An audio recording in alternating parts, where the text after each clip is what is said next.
So I was in North Pole, Alaska for a little while. Then I went to Anchorage. Anchorage is beautiful. There's a really cool city that is south of Anchorage called Whittier that you can go to. And there's a tunnel you have to go through. It's the longest tunnel for like a single lane tunnel in America. It's like 2.5 miles. It's called just look up Whittier. Wow, I forgot the name of the tunnel, but it's really cool because a train goes through the tunnel. So you have to time it right when you need to go through it. Of course, they don't just like have you time it. They time it. They'll block it off when you can go through and whatnot, so you don't get wrecked by a train. That'd be scary. And when you go through that tunnel, you get to the town of Whittier, which is like the port of the southeast, and very beautiful. I was blown away by the beauty of that place. So green, and so it just like isolated and quiet and peaceful, and people are just super nice there. Now, I was there, I went there, I visited that place for just a little bit, but when I was in Anchorage, I was only there for just a few short weeks. I went from Anchorage to Barrow, Alaska, so please do me a favor, look up Barrow, Alaska. If you're listening to this, check out where Barrow, Alaska is, because it is 340 miles within the Arctic Circle. So we were at the farthest north point of land in Alaska. That's where this village is. It's like the hub of the Arctic because you can fly in on a bigger plane, and then from there, little bush planes fly out to the villages. Now, everything up there is super expensive. It costs, for a gallon of milk, it costs $10. Whether that is like powdered milk or just milk, it is $10 because everything, of course, has to be flown up there. There's no fresh produce. There's nothing that lives up there besides humans. There's literally nothing. You're just an Arctic. Like, you're an Arctic tundra. That is it. And you're on the beach up there. It's not like a beach like what you're thinking. It is. It's just a frozen beach. So much fun. Let me tell you that. No waves either. Actually, there was waves at one point, but yeah, nothing too cool. Now, a little bit about that place. Holy moly. The coldest I saw was negative 75 degrees. It was averaging around negative 40, negative 50 degrees without the wind, but the wind chill will drop it a lot, significantly. And of course, we saw the northern lights up there. We were able to hike out to it's called Point Barrow. It's the farthest piece of land that you can go in North America. It is crazy. And there's no trees up there. Literally flat as a pancake.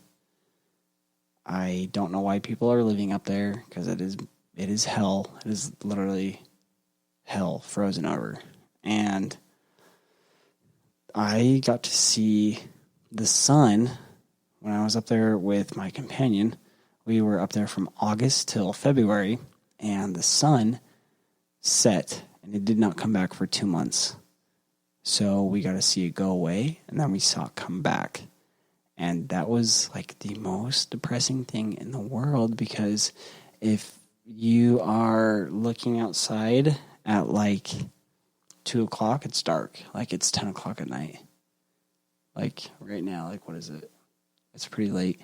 It's like 9:30 and it's pitch black. So it's like that. It's just weird as can be. So for like 2 hours of the day, it's like dusk at like noon to 3-ish, and then it's dark. So you're just wanting the sun. I took for granted how much the sun makes you happy, and it honestly makes you happy. Like, it is, I'm super grateful for the sun. So if anyone's ever like wishing the sun to go away, don't wish it to go away. You'll go depressed. Like, we had like a mild form of depression while we were there, just because we didn't have the sun. We were just grouchy sometimes. That's all. And I honestly, I'm so glad I went through that experience. It was super cool to say that I've been through that. And we also got to see the ocean freeze over, which was really creepy because it like starts to get slushy, like a Slurpee, and it's like waves. And then you'll like wake up one day and there's just like, it's like frozen. Like there's like a chunk of ice across the entire horizon, and it just appeared out of nowhere. And the ocean is completely frozen over. It is the weirdest thing in the entire world. And you got to be careful because once it freezes over, polar bears will like live out there on the ice. And we had a polar bear warning at one time, and that was really weird. We lived in the church. We had bunk beds that were in one of the rooms of the church.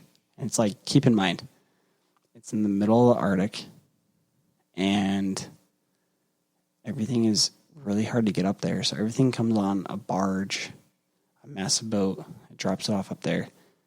That was in like the beginning when I think they were building this place.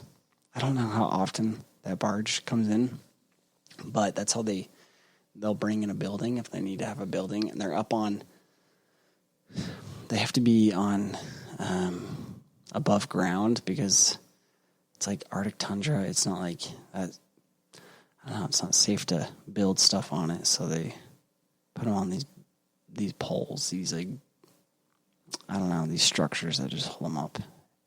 Anyways, it's like a double wide trailer church, and we lived in it.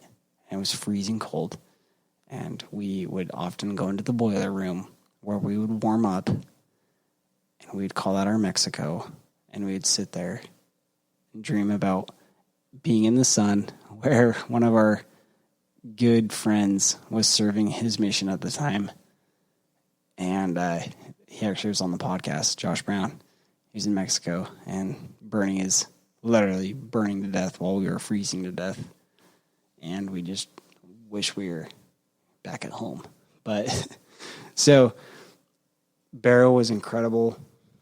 It wasn't incredible at the time just because it felt like hell.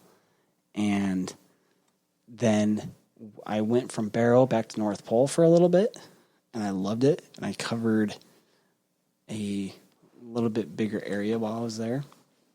Not just North Pole, but I covered an area that was, where was it? Outside of North Pole, down past the Eielson Air Force Base, through a tiny, I wouldn't even call it a town. It just had a few hundred people that were living in this part of the forest. That's really what it was. They were just a gathering of people in the forest. And that place was called Salcha. It was just out in the boondocks. It was just so weird. It was so creepy. And I had a lot of people pull guns on me out there. It was the freakiest thing in the entire world. So you got to be careful because people there in Alaska, they run away from things or they just want to be left alone. And definitely don't go onto somebody's property without really knowing what's going on. I'll just say that. And there's a place that's further south of that called Delta Junction. And it is unbelievably beautiful. It is crazy. Like, just the whole area is really beautiful. Just, I don't know, I can't explain it. So much forest. Houses are log cabin houses everywhere, spread out. So we have a truck. What we did is we did a lot of service in that mission. That's how we talked with people. We would actually go and we would talk, or we would ask people if they just needed their wood to be chopped, and we would help out with the wood. We would chop their wood. So they had their fireplace and sometimes their stoves. And that was just our way to talk to people, and it was really fun. So that was a cool experience to see that. We'd just go and chop trees down, chop wood, and it was fun.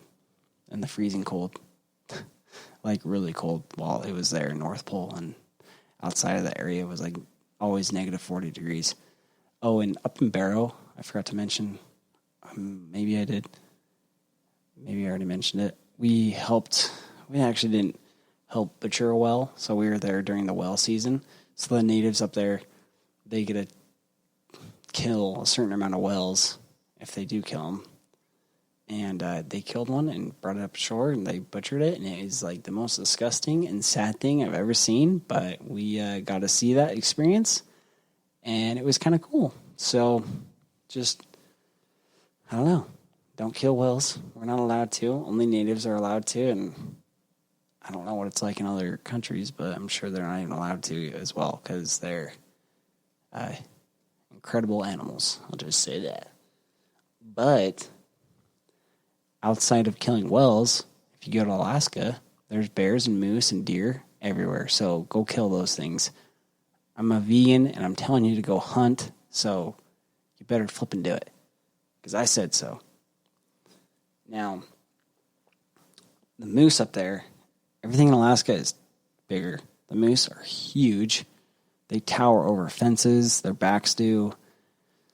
They're just big animals.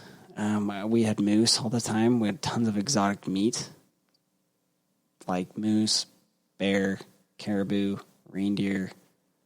What else do we have? Tons of halibut, tons of salmon, tons of, what did I have? I know I had whale blubber at one point, and then I had raw fermented seal, and those two things are the most disgusting things I've ever had in my entire life. I kid you not, disgusting. It tastes like you're chewing on a rubber shoe. I don't even know what a rubber shoe tastes like, but I'm sure it tastes like that. Disgusting. Oh my gosh. So, please. But if you ever get the chance to have blubber, take it. Because when are you going to be able to say, brag about that? Now, when I was, North Pole, I'll kind of skip around. I went from North Pole again down to a beautiful island called Prince of Wales.